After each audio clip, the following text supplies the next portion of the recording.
여러분, 대한민국의 금융시장,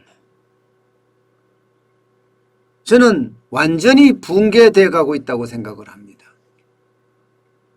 고성근 금융위원장이 위원장으로 올라오더니 진짜 시장 원리에 맞는, 그러면서도 우리 경제가 활력을 받을 수 있는 그런 금융으로 바꿀 줄 알았습니다.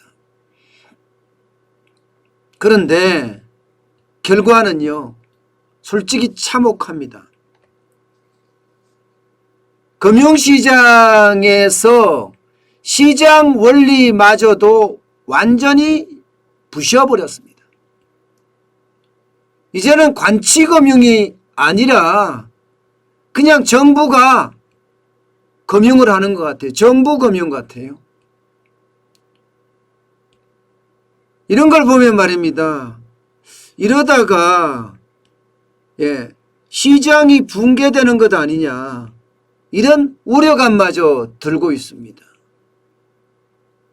제가 그 이유를 하나씩 제가 설명을 드리겠습니다.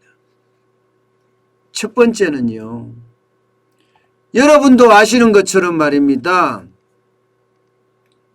은행 고유의 업무가 저는 사라졌다고 봅니다. 아니, 통제받고 있다고 생각을 하는 게 더 정확할까요? 정부가 대출 총량 관리를 한다면서 대출을 못하게 지금 막고 있어요. 대출을 못하게. 그러니까 일선 은행들도 있잖아요. 이게 대출 심사를 까다롭게 한다든가 대출 금리를 이상하게 올려서 지금 대출을 제한하고 있거든요.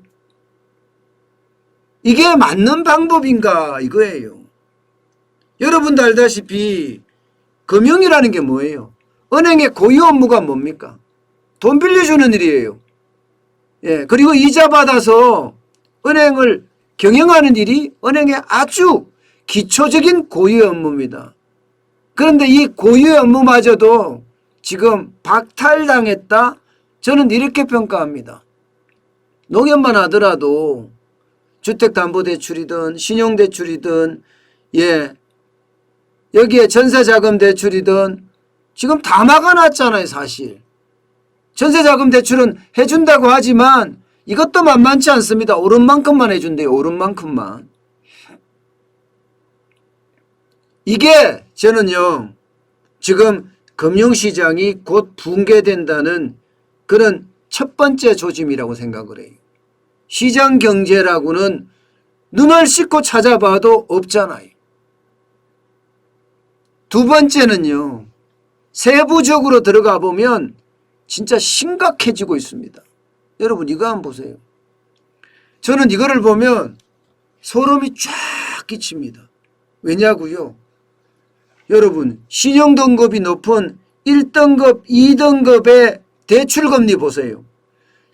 2020년 9월만 하더라도 2.3%였던 2.36%였던 대출금리가 여러분 2021년 1월에는 2.77%까지 올라가더니 2021년 9월에는요 3.52%까지 올라가요. 이게 말이 됩니까?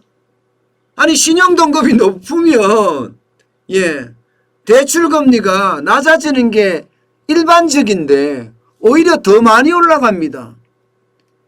당장 작년 9월부터 올 1월 사이에도 보더라도 말입니다. 지금 얼마나 올라갔습니까? 0.4% 정도 올라갔나요? 0.41% 올라갔죠. 그런데 3, 4등급은 얼마나 올라갔습니까? 0.19% 올라갔습니다. 0.19%. 심지어 5등급, 6등급 신용등급은요, 금리가 오히려 떨어졌어요. 세상에나. 이게 시장경제예요? 이게? 신용등급이 높은 사람이 금리가 떨어지는 게 정상이지, 저신용자가 금리가 떨어지는 게 정상입니까? 그러니 시장 경제가 완전히 망가진 거죠. 게다가 올 1월부터 9월까지는 볼까요? 여러분, 야, 심각합니다. 1, 2등급은요. 2.77에서 3.52까지 올랐습니다. 이게 뭐 말도 못하게 올랐죠. 말도 못하게. 근데 3, 4등급은 어떻습니까? 4.26에서 4.47이에요. 0.21% 오르는데 그쳤습니다. 5, 6등급은요. 5.29에서 5.90입니다. 이거는 0. 얼마인가요? 예. 6일인가 0.61? 그렇지만 지금 1, 2등급은요. 5, 6등급은 0.61이지만 0.61이 올랐지만 지금 1, 2등급은요. 3.52에서 2.77이니까 야, 이거는 진짜 장난이 아닙니다. 얼마입니까? 0.85까지 올랐네. 0.85. 0.85가 올랐습니다. 0.85. 이게 지금 금융시장이에요. 이게 말이 돼요? 저는요, 고성범 위원장, 금융위원장 나름대로 소신이 있다고 믿었고요. 또 후배들에게 신망도 받는다고 들었습니다. 그런데 지금 금융산업을 완전히 망가뜨리는 게 고성범 금융위원장입니다. 저는 이거를 보면서요. 진짜 소름이 끼쳤다니까요. 이런 일이 일어난다는 건 시장경제에서는 불가능한 일입니다. 그런데 우리는 지금 금융산업의 시장경제가 완전히 뭉개지고 있다 이런 이야기잖아요. 또 있습니다. 이것만 있는 게 아니에요. 지금 난리도 아니에요. 여러분. 세상에나 주택담보대출, 담보대출 금리가 말입니다. 신용대출 금리보다 높습니다.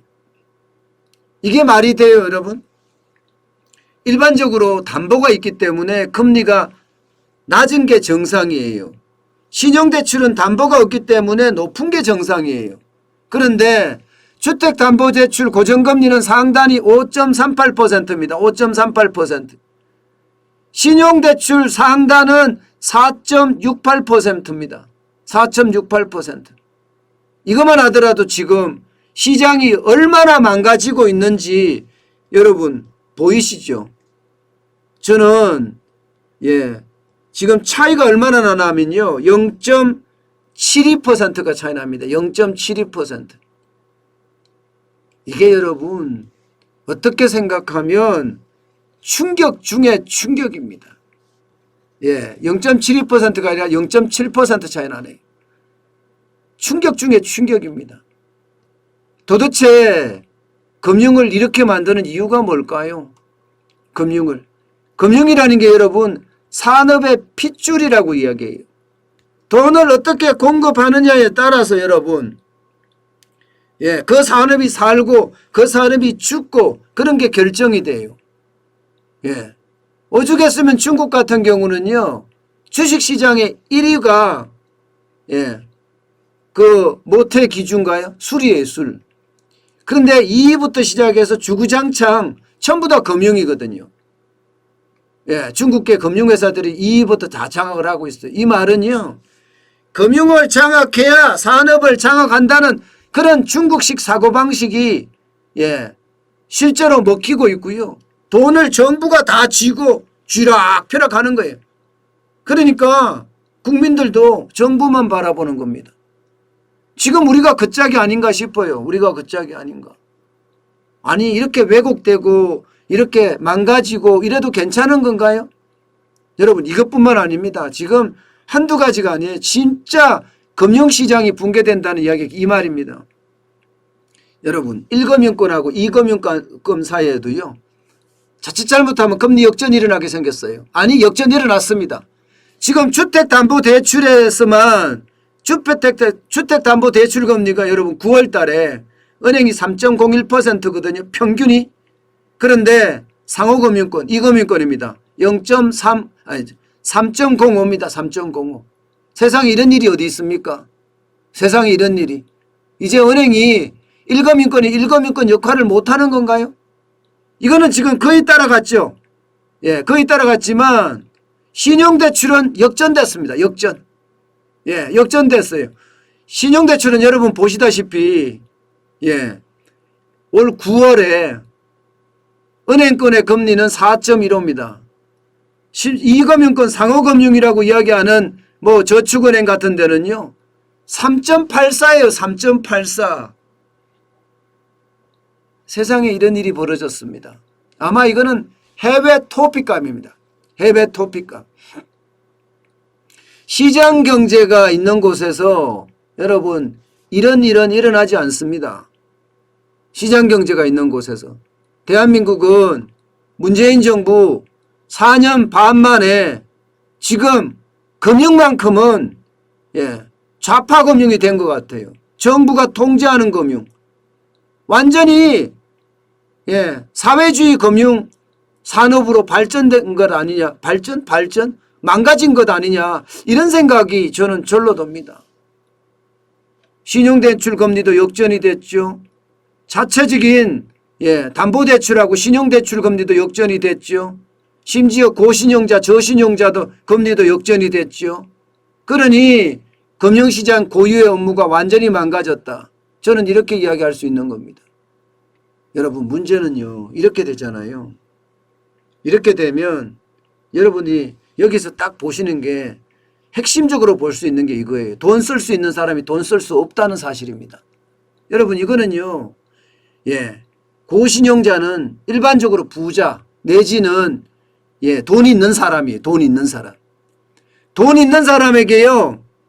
예, 자본주의 사회에서는요. 금리를 낮춰주고 돈 있는 사람이 소비를 더 많이 하게 바라는 게 일반적입니다. 그런데 돈 있는 사람이 지금 소비를 못하게 하고 있어요. 돈을 빌리면 빌리는 만큼 이자를 더 때리니 차라리 나는 은행에 안 넣어놓겠어.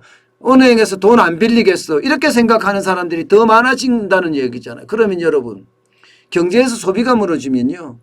예, 금융시장 붕괴 곧 옵니다. 저는 금융시장의 위기까지도 올 수 있다고 생각해요. 왜냐하면 가계부채가 워낙 많고 자영업자 부채가 워낙 많기 때문에.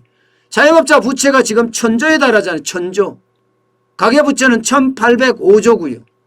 물론 자영업자 부채 중에는 가계부채도 포함이 되어 있지만 말입니다.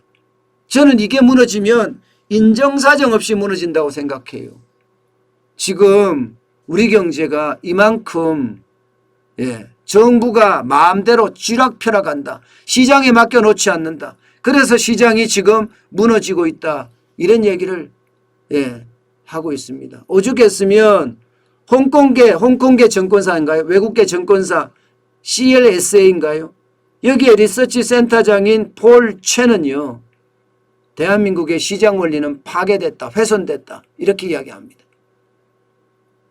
저는 이렇게 되는데도 금융 쪽에서 말입니다. 소신을 가지고 이야기하는 사람이 한 사람도 없어요. 한 사람도.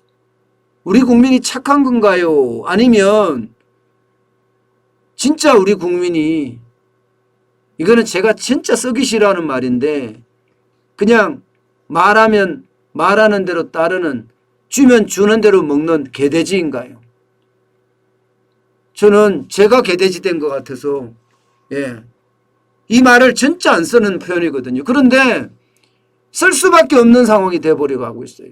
금융시장이 저렇게 망가지는데도 여러분 어느 한 사람 금융시장 망가진다고 이야기하는 사람 보신 적 있습니까? 예, 금융시장 망가진다고. 어느 누구도 지금 금융시장 망가진다고 이야기하는 사람이 없고요. 특히 말입니다. 기존에 뭐 언론이라고 하는 데서도 저는 금융시장이 망가진다고 이야기하는 소리를 들어본 적이 없습니다. 그나마 세부적으로 조금씩 나오는 게 예, 제가 이런 이야기하면 좀 진정편이냐 이렇게 할 수도 있겠지만 매일경제가 그나마 조금 내는 것 같아요. 매일경제가. 예, 그리고 중앙일보가 조금 내는 것 같고요. 그 외 나머지는요. 이게 금융시장이 붕괴되건 되든지 말든지 언론에서 지금 견제를 안 하고 있다 이런 생각을 저는 심각하게 합니다. 예, 저도 언론인 출신이지만 이게 해도 너무한다. 언론이 이 정도까지 모르느냐.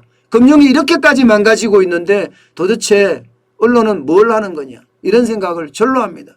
게다가 금융권에 종사하는 분들도 마찬가지입니다. 예, 금융이 이렇게까지 무너지는데도 어느 하나 금융이 왜 이렇게 무너지는지 반발하는 사람이 없다는 사실, 이것만 하더라도 저는요, 예, 대한민국이 스스로 말이면 스스로입니다. 예, 스스로 불구덩이로 들어가는 것 같습니다. 스스로. 이 불구덩이에 안 들어가게끔 막는 사람이 극소수입니다. 극소수. 예. 제가 경제 유튜브를 하면서 끝까지 버티고 있는데 밀고 버티고 있는데요. 예, 언제까지 제 혼자 버텨서 되겠습니까? 모두가 다 시장 경제가 무너진다는 걸 인식하고 같이 버텨줘야 됩니다. 같이. 그렇지 않고는요. 지금 금융은 저는 시장 자체가 붕괴됐다요. 지금 이미 붕괴됐다요. 이미 붕괴됐다. 이거 회복하는데 진짜 많은 시간이 걸리지 않을까. 저는 그런 걱정을 해봅니다.